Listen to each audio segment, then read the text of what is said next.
Doctors can prescribe fitness classes or a course at a gym to help their patients improve their physical health. They are aimed at helping people to lose weight and become healthier.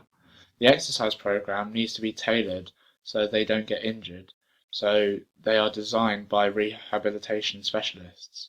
Personal trainers go on courses to become qualified to deliver them. Contraindications are physical or mental conditions which either prevent or make it harder for a person to take part in exercise. There are two types of contraindications, which are absolute and relative. Absolute contraindications are when you definitely shouldn't take part in exercise. For example, if someone has had a recent heart attack, severe illness, severe infections, or emotional distress, they should not exercise. Relative contraindications are when a person can take part in exercise, but great care needs to be taken. For example, if someone has previously had a heart attack, or currently has skeletal or neuromuscular disorders, high blood pressure, liver disease, or advanced pregnancy. The main contraindication to exercise for children is damage to their growth plates. Children grow through very rapid physical changes when their bones grow a lot faster than their muscle. For girls, this is very acute between 8 and 9 years old, and boys between 11 and 12 years old. This puts pressure on their tendons and leads to a decrease in flexibility. The growth plates start off as cartilage, which can get damaged, and if this happens to children, then they can stunt their growth. For this reason, they should not lift weights or do bench press.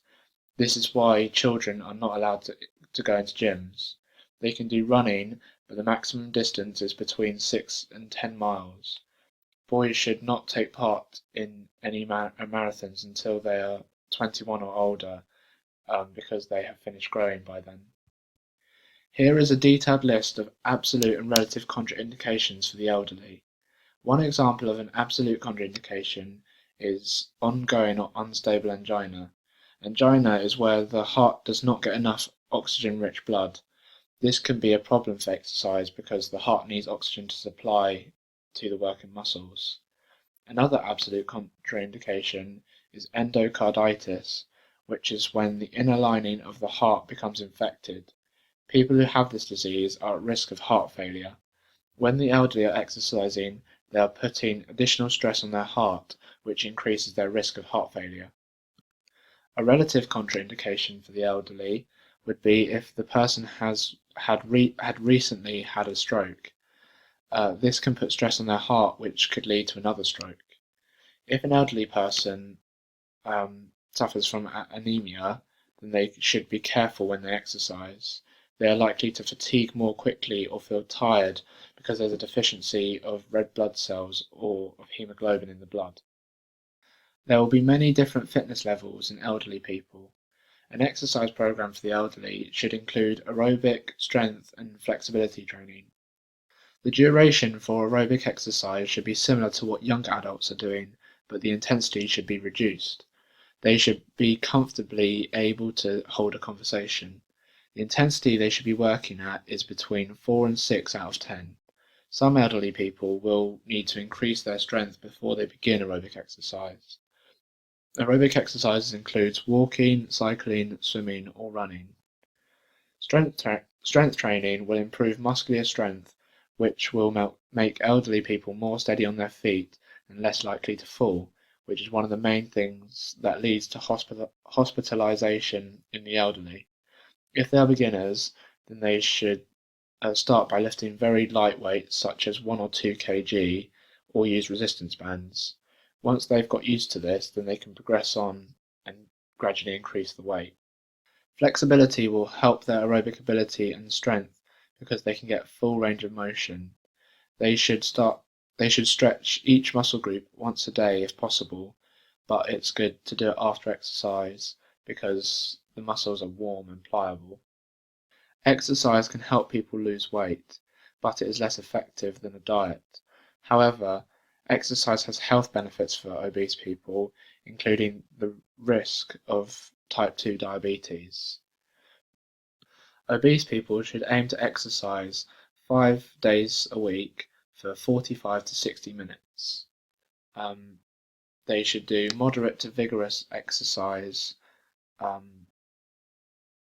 but moderate for the very obese. Sedentary obese people should build up gradually. The first contraindication for obese people is joint injury. Carrying extra weight means that obese people are putting their joints under stress even without exercising. According to the American College of Sports Medicine, jogging puts significant stress on the joints, including the knees. They should try to do non-weight bearing activities such as swimming, cycling, or aqua aerobics. Obese people often have cardiac issues such as high blood pressure and heart disease.